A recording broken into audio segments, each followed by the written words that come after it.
Hello and welcome back to the Golf Ireland podcast. I am your co-host Stephen Murphy, joined by my other co-host Valerie Wheeler. We are here with another episode of the Golf Ireland pod, bringing you all the news and updates, plus a great conversation with a guest this week as well. Valerie, how are you? Great to see you.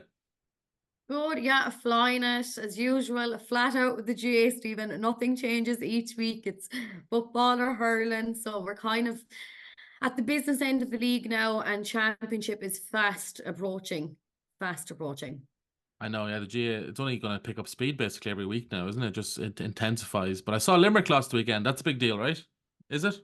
Mm, yeah, Sort like of. to be fair, I don't know. I think it's going to suit them to be out. It'll give them a chance to relax, not relax really, but gather themselves ahead of championship. I don't think they'll be worried too much.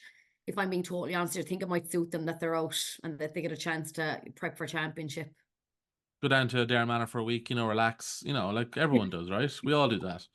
Yeah. Yeah, Yeah. we've got a great guest this week. We're joined by Brian Keogh, golf journalist, which was a fantastic conversation, which we'll get to in a few minutes. We did want to cover a couple of topics. First of all, I think we'll talk with some news coming out of the PGA Tour. Rory McIlroy and Shane Lowry are teaming up for the first time since their amateur days to play in the Zurich Classic, I think it is, in New Orleans, which is really fun. It used to be Lowry and Harrington, and I think, as Rory said, Harrington now is on the Champions Tour. So he was looking for a new partner, and who better than Rory McIlroy, I suppose. But it's gonna be pretty cool to see them team up. Yeah, I think it'll be so exciting. And even the picture that Shane Lowry shared in his Instagram of the two lads, Shane, I don't know what age they were in the picture, but Shane with his glasses, Rory with his wild head of hair. And I think both of them are good characters to team up together. And I think they'll enjoy it if anything. You know what I mean? And I think us watching will enjoy too because they're both really loved. And I just think for Irish to be watching the two of them together, I think it'll be really, really nice occasion.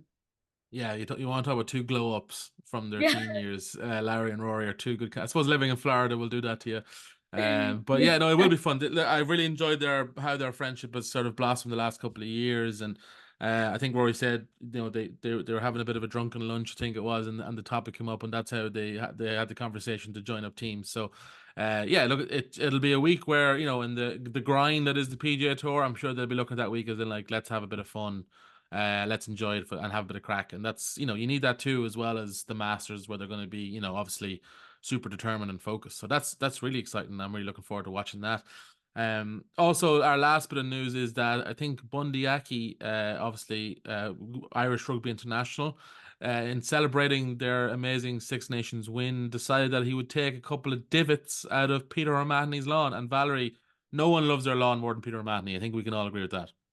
Oh my God, he is so green fingered. He is, he's like a professional gardener at this stage. If you actually look at his Instagram and some of the stuff he shares on it, and for I think I heard them say that if they won the Six Nations, that Peter actually said, "I'll have a party in Cork in my house if we win," and then they had to follow through on it. I did see his wife saying the house will never be the same again, and neither will his garden. Like to be taking chunks out of it, I don't know. They must have been fairly enjoying themselves now, not to take notice of that happening at the time, but they're all still there anyway, and still pals after it. Yeah, that was the one thing from the videos. I didn't see Peter there. So I was like, is he being restrained somewhere in the background? Is he like, just plotting away somewhere quietly in a room? But look, yeah, it looked like a party that I wanted to be at, that's for sure, Valerie. It looked like great crack and fully deserved. They had a great Six Nations campaign and have won back-to-back titles. And that is not easy. But yeah, I do love Peter Manny, the fact that he loves Garden so much, because it's just such a great contrast of rugby hard man and incredibly, masculine and, just big brute of a man. Then he's like, his petunias or his tulips in the garden, and he cares equally as much as about that as he does about the rugby, it seems, which is fantastic. And the garden looks great. I'm not much of a garden myself, Valerie. I don't know about you, but it looks good. No, to be fair, if I was ever doing anything with the garden, I might send him an all DM on Instagram and ask him where he gets his inspiration from. But speaking of parties, you yourself, you're heading off for a few days. I'm sure you'll be partying abroad. Tell everyone where you're going to make us all extremely Yes. jealous. Yes, I am flying to New York. My fiance is from there, so she's headed over there. She flew Sunday. And I'm joining them over there just for a week for the Easter holidays. So yeah, it'll be always fun. It's always fun to go to New York. It's it's just a crazy city and it's impressive to say the least. But I'm actually quite geekly looking forward to. We're going to the Intrepid Museum. I'm not sure if you're familiar with the Intrepid, but it's basically an old airship carrier ship that's basically off the docks in Manhattan, and it's full of jets and all this sort of thing. And I'm kind of a bit of a World War II geek, so incredibly looking forward to that. Might try and steal a jet. Who knows? I don't know. I don't know how secure they are. I might just try and hop on one and see if it takes off. But yeah. Yeah, no, we went there in January, would you believe? My other half is big into it too, and he was like, "Come on, we need to do this." Me, no, I wouldn't really personally into it, but I did go for the sake of him. And no, it was really enjoyable. Like, you love it there. Honestly, if you're into that sort of thing, you're really, really going to love it. He was obsessed with it. I think there's something about men when they turn 30 that they start being interested in World War II. I think that's part of the aging I was process. like, why am I here on my holidays in New York? But Yeah. okay. Well, I know my sister's already texted me about some makeup that she wants bought. So, Oh yeah, that Sephora will be hit hard for all the women. yeah, this Yeah. Sephora, I've never heard of Sephora, but now apparently I'll be going there for a day. But yeah, no, it'll be Actually, now fun. that you're going, you might bring Yeah, me. I know that's the problem with telling people. They always have a list for you. But yeah, no, I'll give all the details when I'm back as well. But we do have a great guest this week, Valerie. We're joined by Brian Keogh, who's been a golf journalist now for a long, long time and been a journalist for over 40 years. And yeah, great to pick his brain. Fantastic conversation, and we will throw to that conversation now. So hope you all enjoy. Brian Keogh now joins us here on the Golf Ireland pod. Brian, thank you so much for taking time out of your busy schedule to join myself and Valerie here.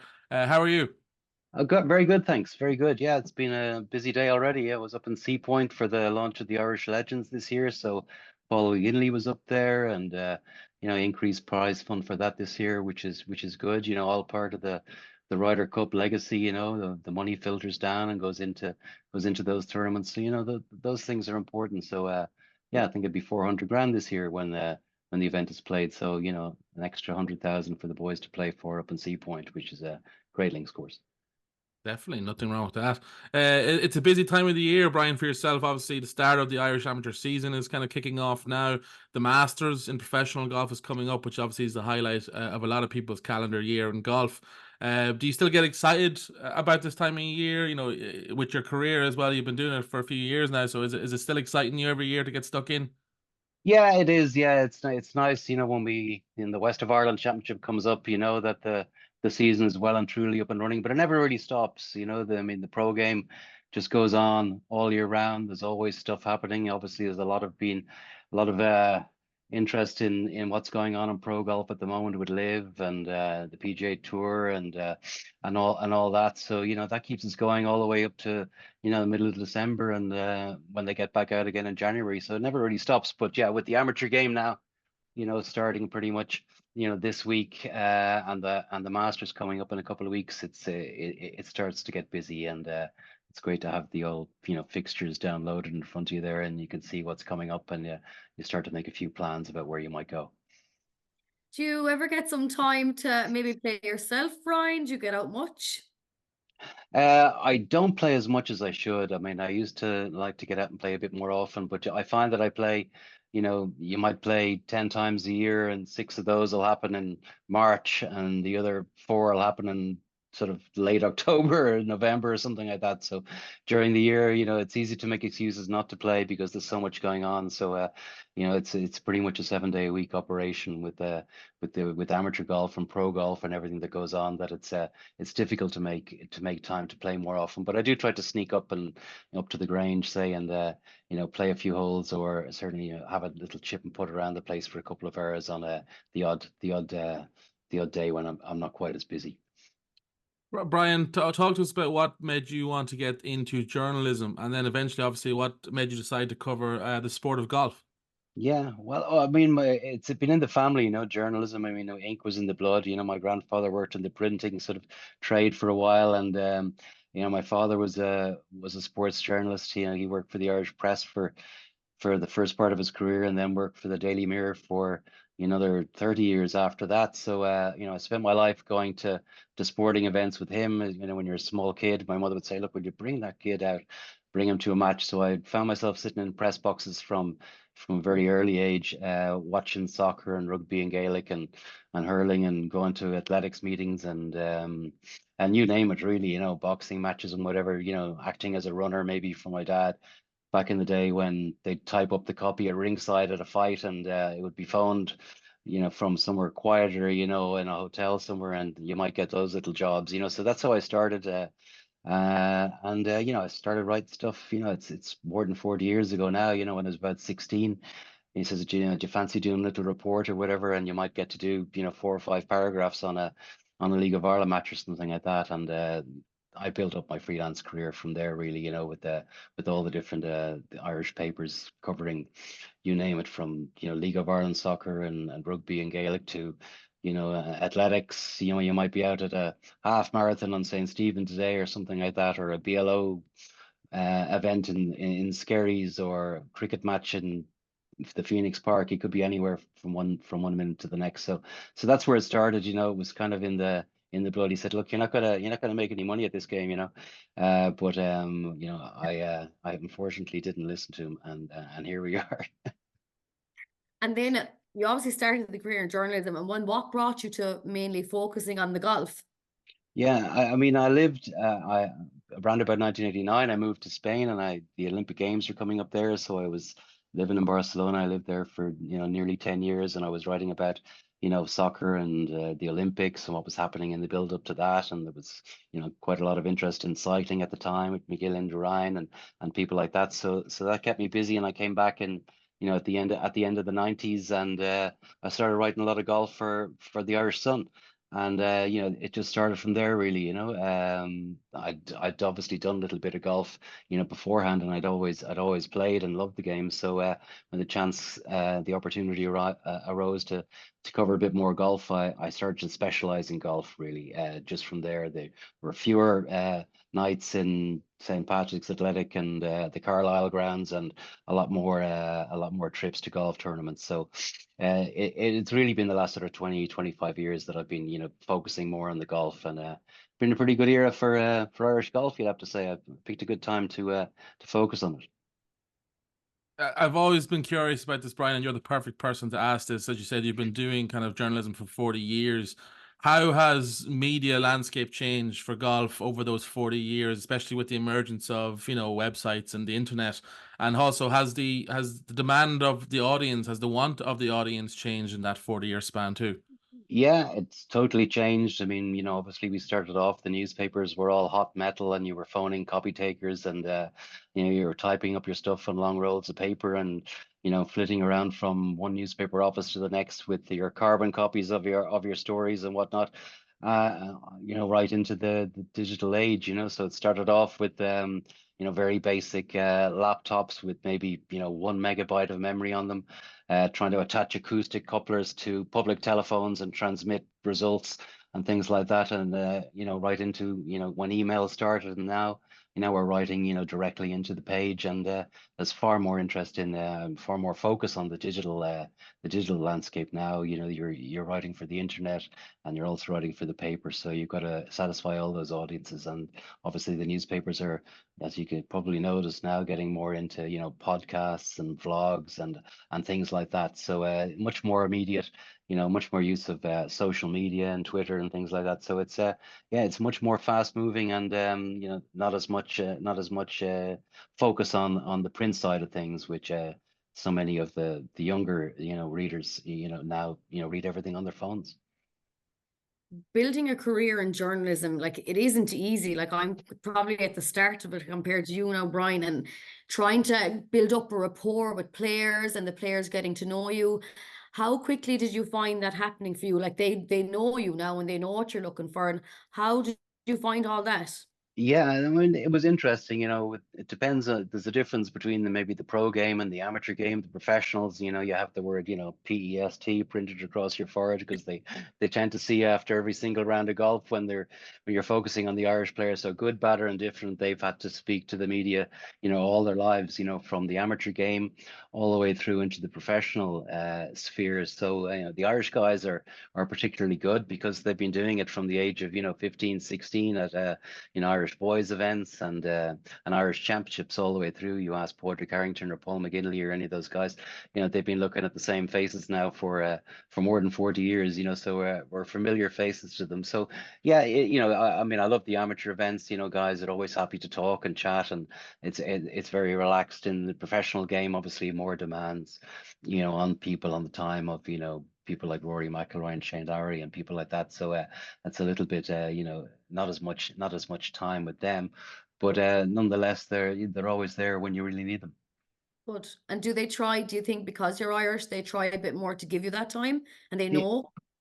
I think so. Yeah, I think so. I mean, they know you're looking for, a little bit of insight on what way they're thinking, and they realize there's huge interest in home and how they're doing, and people are pulling for them, and they're trying to get over their own frustrations as well at the same time. So sometimes you have to be diplomatic as you can be, when people are not playing their best, but at the same time, give a fair report of what's going on with them. So I think it's a good working relationship, put it that way. Good. The modern professional game, Brian, obviously gives you plenty of content, especially over the last couple of years with the PGA Tour versus Live, the initial kind of combat between those two, then the June 6th announcement of last year where they were teaming up, and now kind of a lack of updates really the last couple of months. Is it tough for you to separate, or is it even a thing for you to separate as looking at that as a fan and then of the game, or do you look at that as a journalist and be like, this is a goldmine for me, I have so much content now to write about? Yeah, it's a bit of both. I think the fans are probably getting a little bit jaded by all the money talk and the talk of 100 million here and 50 million there, and players looking for their worth. Great time to be a professional golfer, but it is difficult. But there's a huge amount of interest in it, obviously from the media side. There's something like a good row, to sell newspapers and keep people engaged. And this battle, this political battle that's going on, this battle for players, for audiences, for it's very interesting, but it's a little bit sad in some ways that the game has just been reduced to this kind of money grab that's going on at the moment. But you'd hope that with all this money that's come into the sport from the Strategic Sports Group, we're talking 1.5 to $3 billion, and the amount of money that PIF have and want to invest in the game, that some of that is going to eventually filter down to the amateur game eventually, that whatever way it can happen, that it has to be good for the game overall, that there's so much interest in investing in golf, and there's value seen in golf. So I think that's a positive, but it might be quite some time before we get a resolution. Is it I mean, nice then for you is it nice then, speaking of the Irish amateur game, is it nice to come back to the Irish amateur game as a bit of a palate cleanser, and where there's no political motivations, there's no massive money being, talked about, it's just someone trying to win a tournament? No, absolutely. Yeah, there is. There's just wonderful tradition there, with all the Irish championships. We've got I mean, I'm really looking forward to, driving up to Sligo this week, to see the start of the West of Ireland Championship on Friday. That's just what a magical place, Ben Bulbin there, Knocknack Ray.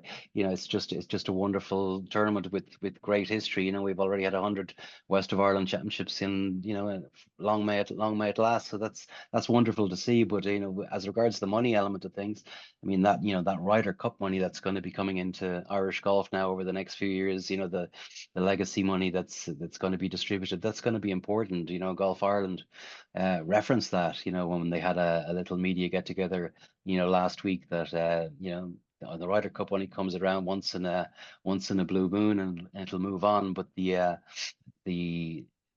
money that will leave behind for the amateur game will be invested in improving facilities and in making it more accessible for people to play and to take advantage of the huge interest there is in golf at the moment. Even though it's a very time-consuming sport, there are other ways to to consume golf, as it were. And Golf Ireland hopefully will be able to find a way of putting that money to good use. before we get into previewing and chatting a bit about the West, Brian, you've covered so much in all your years of journalism. Have you a standout moment for you that you thought, this is pretty special that I got to cover this? Well, I mean, the major wins by the Irish players in recent years were pretty special. Obviously, Padraig Harrington winning that Open Championship in Carnoustie after what happened to him on the 72nd hole, and to come through after that and to win it in the playoff, that was a very, very special time. And then for him to, to win two majors the following year, one with the bad wrist, and then, to beat Sergio Garcia, coming down the stretch in that PGA Championship. We all remember the fist pump, and I think we saw, a little replay of it on Sunday when he won, at the age of 52 in the Hogue Classic on Sunday. He's still got the same enthusiasm. So they were special, and obviously, Rory and what he's done, absolutely unbelievable performances from him. Darren Clark, Ray McDowell to be at the Pebble Beach for that was a really special victory, So, and obviously Shane Lowry in Royal Portrush, that was just the dream scenario for any Irish golf writer. But there's been some great ones in the amateur game too. Obviously, talking of Ross's Point this week, I remember being at those West of Irelands that Rory McIlroy won in 2005 and 2006. He only a teenager at the time, and the crowds, there were thousands of people there, yeah, swarming around the place for a look at this, young talent that had come through the ranks. Everybody had heard of him and were keen to get out and see him. So there were people that hadn't been to a golf tournament for years, or maybe never been to an amateur tournament. They were all swarming around Ross's Point those 2 years, and the third year, even when he got to the quarterfinals and eventually lost. But they were exciting moments, and it was a great time. So there's always stuff happening in Irish golf, whether it's the pros, the amateurs, always young players coming through. Maybe we'd like to see a few more of them make it on tour, but it's it's a very difficult game to play as a pro, as we know, and we're hoping that we're going to see a few more guys maybe get the full tour cards over the next few years, and girls, obviously, with Leona and Stephanie Meadow and Lauren Walsh and Olivia Mahaffey and all these people that are really starting to make strides, plus the amateur girls as well, who are some tremendous talent there. So exciting, it's exciting, and we're really looking forward to the year. Brian, was it you? Was it you that got pulled out of the draw to play in Augusta as a journalist? Was that?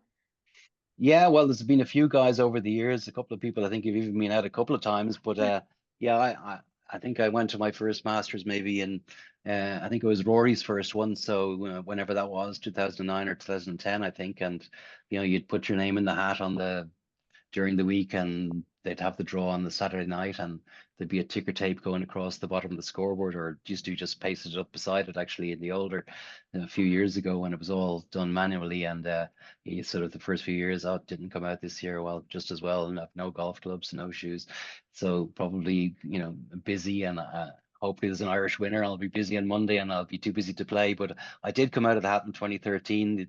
I had tendonitis. I remember that year. I had no golf clubs, no golf shoes. So I took a big handful of painkillers and managed to drag myself out and around the golf course. So I haven't put my name back in yet. I think once is enough for anybody. I think I don't want to spoil what was a great memory. I wouldn't. I'd say I played fantastically well by any means, but there were a couple of pars in there anyway, and some nice memories. Lovely to play the course the day after the Masters. So it was not quite the same course they played. We might have been 100 yards forward on a hole here and a hole there. So you're sort of going, well, my 9-iron here I think I would have had another 100 yards on that. So I'm glad I wasn't playing in the Masters yesterday. But yeah, a memory to cherish, certainly. Yeah. That's incredible. I didn't know that. Very, very jealous, Brian. And I think we could do another podcast just picking your thoughts on the course. But I'll give you a shot by shot, Stephen, if you yeah, want. But I think we could be. You might afterwards. need a few podcasts. You might need a Yeah, few podcasts for that. definitely. Regarding the West this week, Yeah. as we already discussed, obviously some great memories there. The roll of honor is incredible. You've already mentioned Harrington, McIlroy, and Lowry. What do you think the key is for winning the West, especially around Ross's Point? Do you think there's been a consistent theme with the winners?